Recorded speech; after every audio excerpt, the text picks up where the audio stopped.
going to share something with you. That might put me in a very negative light, yeah. Relationships are not my forte. See if someone grabbed up my wife or something completely different ballgame. I'll walk away from here, and this has been like a therapy session.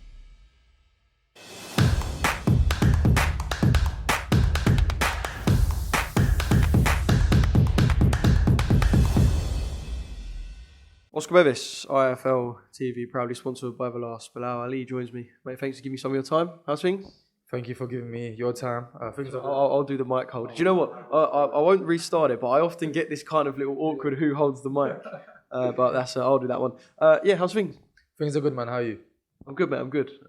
Boxing off to a fly this year, considering last year we kind of had the board per break on January, but this year we've had good fights, off to a good start, ready for a big year. Yeah, how would you assess your 2022? I suppose is the best place to start. Just the 2 fights. And I can imagine as a fighter, you'll probably tell me you wanted to spend a lot more time in the ring.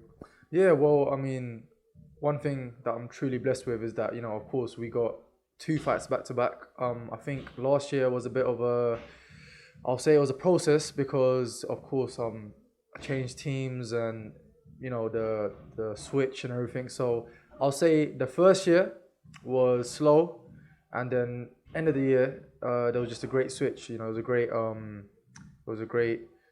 of the year, let me say, because we got 2 fights back to back and 2 wins, and I couldn't ask for anything more, so it's all good. Just talk me through the process of kind of changing teams and how big of a change it can be all in all, because I know from spending time around boxers, these aren't just the people you go to work with on a day-to-day basis. They kind of understand you mentally. They can be best friends as well, father figures. So kind of talk me through the process all in all of what it's like to just kind of change teams when you're very settled in one place for quite a while. Yeah, well, to be honest with you, I mean, change is always going to be a bit different. You always got to think about it, sit down, think how it's going to go. You got to think, I'm going to make new relationships and whatnot. But you know what? Literally, I knew Will from before anyway. So when I got here, it pretty much felt like home already. I knew a lot of people here, I knew Ahara, I knew Harley, I knew some of the fighters that already went here. So already, like I said, it felt like home. I think I definitely got along with everyone straight away. Boxing's a small world, so it's not hard to know this person or that person. You're always somebody away from someone anyway, aren't you? Always, yeah, always. So you know what? It wasn't bad. And then as soon as I got here, I remember like a month in, it felt like I was already here for like a year or something. So right now, I'm fully in, and I'm blessed to be here. It's going to be, God willing, a great journey. And just in terms of the stuff that I'm watching in the gym right now with the boys on the pads, I take it there's kind of something that has to click where you go, actually, we're really gelling here. Yeah. Can you feel that on the pads? Like, what is it? Is it kind of like an instinct thing, just like a rhythm sort of thing? That's what it is. So you know what? At the start, I remember when I first started, it was new. It was completely different, But now, even in sparring, even what people are telling me, they say they can see a big difference in terms of just, little things like the basics of boxing, which can make all the difference in the world. The word is called basic, but it can make the biggest difference. So, like you said, it's a feeling that you get, and I think the more and more you do it with your trainer, the more and more you spend time in the gym, the quicker I think you're gonna gel and get used to it. So it's all good, yeah. And that's putting you in good stead now for a big 2023. Before we talk about what can be in 2023, as you sit here now as someone who's had 8 professional fights, and you kind of encapsulate your whole career as a pro, do you think you sit here now having kind of learned enough lessons to kind of call yourself a wise head going forward, as in like there's mistakes that won't be made again, both inside and outside the ring, and you can kind of sit here now knowing that everything going forward, you're kind of perhaps better placed than when you were just kind of a bit of a newbie to the pro?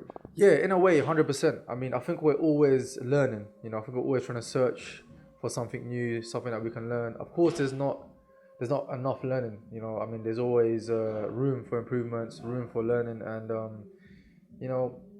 there are a lot of things that I've learned, and a lot of things I got used to now compared to when I first ever started boxing, of course.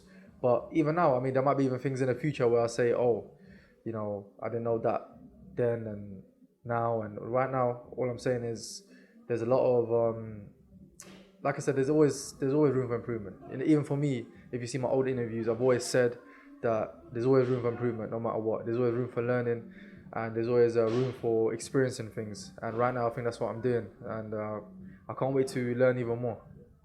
Right, let's get into the juicy stuff. We know you're at that level where there's going to be big fights on the horizon, big stuff coming.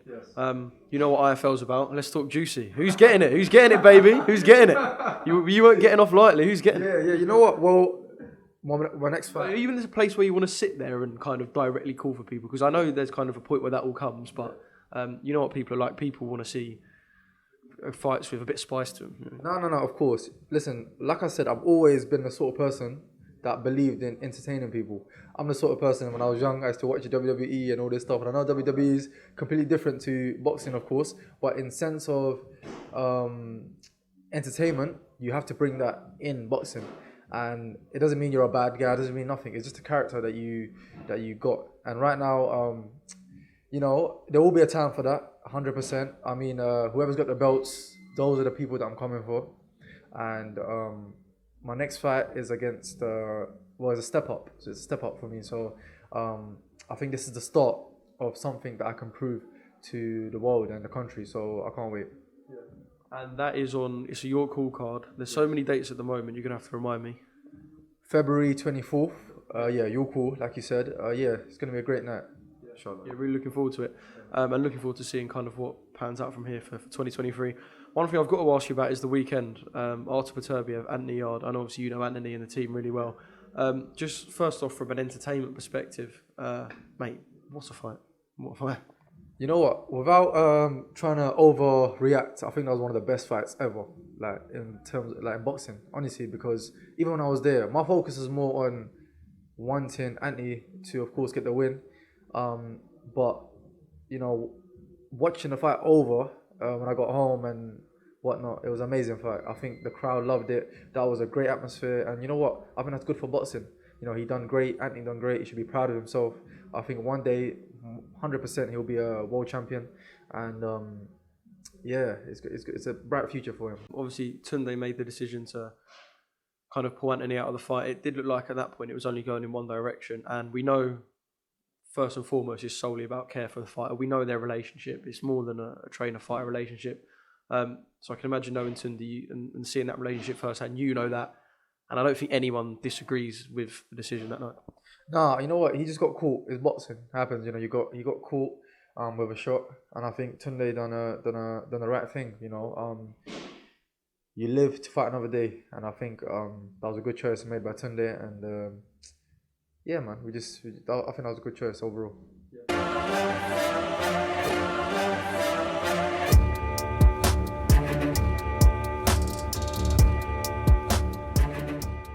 I'm going to share something with you that might put me in a very negative light, yeah. Relationships are not my forte. See if someone grabbed up my wife or something completely different ballgame. I'll walk away from here, and this has been like a therapy session.